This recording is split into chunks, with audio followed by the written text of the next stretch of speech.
This is the Mahabharata podcast, episode 17, Cut the Baby in Half. Last time, we finished up our series of episodes covering details of Krishna's life that were not in the Mahabharata.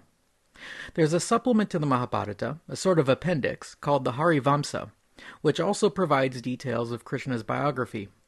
But I've been unable to find any translation of this book, either in print or online.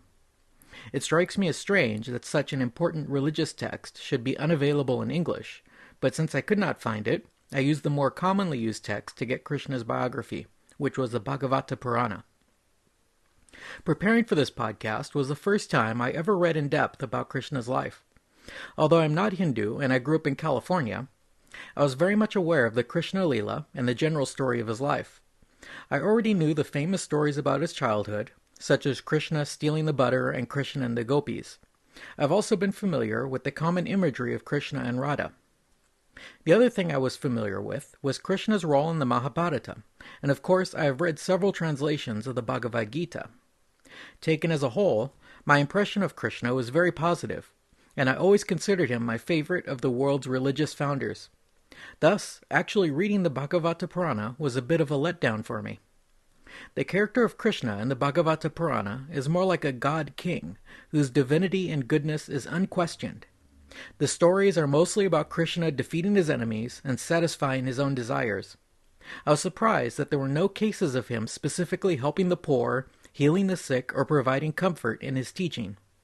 The only sick person he healed was a prostitute, whom he had sex with after making her beautiful. In terms of charity, Krishna only gave riches to those who gave him things. An example of that is when he was a child, a fruit seller came by, and Krishna took some fruit and paid with only some grains of rice. The merchant accepted that from the child, and when she turned around, her load of fruit had been transformed into gems. I also shared King Parikshit's discomfort with the way Krishna cuckolded and dishonored the men of his village by having orgies with their wives and daughters. Not only was it a flagrant infraction of Dharma, it was a betrayal of trust with the people who had protected him and raised him from a baby. Of course, I understand the symbolic meaning of the gopis' love for Krishna, and how we should all share that consuming love for the divine. But it set a dangerous example for future religious leaders, and I certainly have my doubts whether I'd want the next avatar of Vishnu growing up in my neighborhood. I mentioned before how the Bhagavata Purana is very different from the Mahabharata in terms of style. I should take that even further and say that the Krishna of the Bhagavata Purana is also markedly different from the Mahabharata in terms of his character. The character of Krishna in the Mahabharata is much more compassionate, and his role as a teacher is much more pronounced. I find his relationship with Draupadi to be very touching. He helps her when she is in need, and he comforts and advises her. The Krishna of the Bhagavata Purana would more likely have teased her and had sex with her. Furthermore, as we will see in future episodes, Krishna's political machinations were much more subtle in the Mahabharata. There's an implication that the great war at Kurukshetra was entirely at the devising of Krishna, that he subtly manipulated each character to ensure that the war occurred, and he made sure that it had the desired outcome. Based on how he behaved in the Bhagavata Purana, I would have expected him to take on all his enemies single-handedly and slaughtered them all, with the Pandavas hiding behind him. I hope I'm not offending anyone's religious beliefs by stating my opinion here. I've studied all the major religious traditions, and I can honestly say that they all have parts that many of us are not completely comfortable with. I still greatly admire the Krishna of the Mahabharata, and I find the Gita to be by far the most meaningful religious text of any of the world's traditions. There are lots of room for comments on my website, so if you have a different opinion, even if you totally disagree with me, I'd love to hear it. Now, let's get on with the story. It seems like a long time since we left our heroes, enjoying their new wife Draupadi and living in her father's kingdom of Panchala. Krishna had been there for Draupadi's Swayamvara, and the cousins apparently met each other for the first time there, forming yet another powerful alliance. Following the wedding, news quickly spread among all the kingdoms that the Pandavas had somehow survived the house fire and that Arjun had strung the great bow and had won the princess of Panchala. They also heard how Bhisma had body-slammed Salya, the king of Madra, and had uprooted a tree to fight off the other kings and princes at the Swayamvara. It was as if the Pandavas had been reborn, and the various kings cursed Bhisma and Dhritarashtra for complicity in the house fire. Duryodhana, his brother Dushasan and his uncle Shakuni returned from the Swayamvara in low spirits. They had discovered that their plot to assassinate the Pandavas had not only failed, but that their cousins had come out of it with strong allies and an influential wife. Back at the court of Hastinapur, the Prime Minister Vidur was the first to hear the news of the Pandavas' success. He went to the king in high spirits and announced that the Kurus had done well at the Swayamvara and had made an alliance with King Drupada. King Dhrtarastra misunderstood Vidur and was delighted. He had thought that Duryodhana was the Kuru who had married Draupadi. The king even ordered gifts for his new daughter-in-law and requested his son Duryodhana to bring his new wife to the court.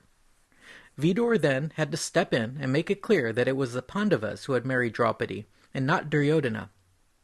The king masked his disappointment and kept up appearances, saying it was no difference whether the honor went to his son or to his nephews, that he was still quite happy with the results. When Vidur was not around, however, the king took on a different outlook. Duryodhana and Karna questioned him, asking him how he could be so happy for the success of their enemies. They advised him that instead he should work with them to find a way to undermine their rivals before it was too late. King Dhrtarastra admitted that he agreed with them, but did not want Vidur to know his true feelings. The three of them then set to work dreaming up ways to effect the downfall of the Pandavas. Duryodhana started with a series of ideas how they might weaken or destroy the Pandavas. One idea was to hire Brahmin infiltrators to sow dissension between the twins, who were sons of Madri, and their three elder brothers, who were all sons of Kunti. Another idea was to attempt to bribe their father-in-law, King Drupada, to switch his alliance over to the Kauravas. Perhaps they could convince their cousins that they would rather stay in exile and not try returning to Hastinapur. Or maybe they could stir up jealousy among the 5 husbands over their corporate wife. Duryodhana also suggested that they work out a way to ambush Bhisma when he was alone. Without mighty Bhisma, Arjun could easily be matched by Karna, and the Kauravas would no longer have to fear them. He also proposed that they send prostitutes to the 5 brothers, so that Draupadi would return to her father and break the alliance. Karna's reply was to openly wonder whether Duryodhana had lost his mind. He scoffed at all of his friends' suggestions, pointing out that if they had failed to undermine the Pandavas when they were young and weak, that they would have even less chance of success now. He said Drupada and his sons were all men of honor and would never desert their allies, nor would Draupadi turn her back on them after having chosen them at her Swayamvara. Karna's suggestion was to make war, and to do it soon. He urged the king and prince to attack Panchala now, when they were least expecting it, and before they had time to call on their forces and Krishna could come to their aid. Dhritarashtra praised Karna, saying that speech on war might is worthy of you, a sagacious and weapon-wise son of a charioteer. But let Bhisma, Drona, Vidur, and you two once more plot the course that should bring us advantage. Thus, the king indecisively swung from encouraging his bad son and trying to do the right thing by consulting his advisers. The result was predictable. Bhisma, of course, was strongly opposed to the idea of waging war with his grandnephews. On the contrary, he advised Dhritarashtra to make them first in line for succession, and if not that, then they should be given half the kingdom as their patrimony. In addition, Bhisma scolded Duryodhana and reminded him to look after his reputation, to be glad that his cousins had survived, because the people all blamed him for the house fire and would have never forgiven him if his cousins had died there. Drona and Vidur both endorsed Bhishma's suggestions and specifically urged the king to send messengers to Panchala and request the return of the Pandavas to Hastinapur.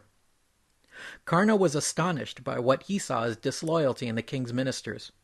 He asked the king how it was possible that these men could accept the hospitality and largesse of the king and yet give him advice that was contrary to the king's interest. Vidur's rebuttal was blunt and to the point. Bhishma and Drona were loyal, old, and wise. They certainly spoke in the king's and the kingdom's interest. Furthermore, Duryodhana, Karna, and Shakuni are lawless and witless fools. Hastinapur and its people will surely perish through Duryodhana's fault.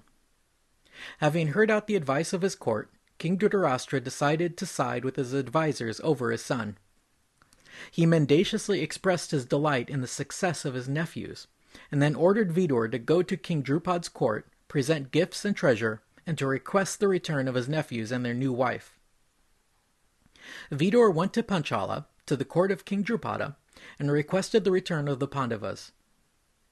Krishna and Balaram were still visiting, and so, with Krishna's and King Drupada's blessing, Yuddhistira agreed to return with his brothers and pay obeisance to their uncle. The brothers were warmly welcomed to Hastinapur and were allowed to stay in the king's own palace. When they were summoned before the king in his court, the king announced his decision for the Pandavas.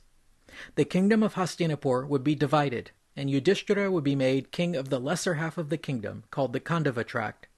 And so, just like that, the fateful decision was made to cut the baby in half. Without any further ado, the Pandavas set out to claim their new kingdom. Accompanied by Krishna and Vyasa, they consecrated the land and founded a new city called Indraprastha. It is very interesting how the Mahabharata dwelled in great detail on the various debates held between Duryodhana, Karna, and the king, and then gave us Bhisma's rebuttal, Drona's opinions, Karna's response, and then Vidur's advice. We'll encounter many more such episodes in the future, shedding much light on how King Dhrtarastra tried to balance the demands of his sons and the advice of his counselors. What I find particularly interesting is that the lengthy debate was over the question of waging war with the Pandavas, but then Dhritarashtra's fateful decision to divide the kingdom was done without any apparent deliberation. While it is not specifically stated, I think a major theme in the Mahabharata is a study in King Dhritarashtra's decision-making style. We'll see a lot more of how the king tried to somehow reconcile his son's demands with what he knew to be the path of virtue. He never succeeds, of course. The Pandavas' new capital was magnificent, with moats as wide as the sea and walls that reached up to heaven. The city was laid out in an auspicious design and well endowed with palaces and guest houses. Its suburbs were ringed with fine orchards and pleasure gardens. Because the Pandavas were more well-loved than their cousins, a large portion of the populace accompanied them, including the most virtuous Brahmins, the wisest scholars, the wealthiest merchants, and the most skilled artisans. Krishna and Balaram also stayed with the Pandavas for some time, helping them to settle this frontier territory.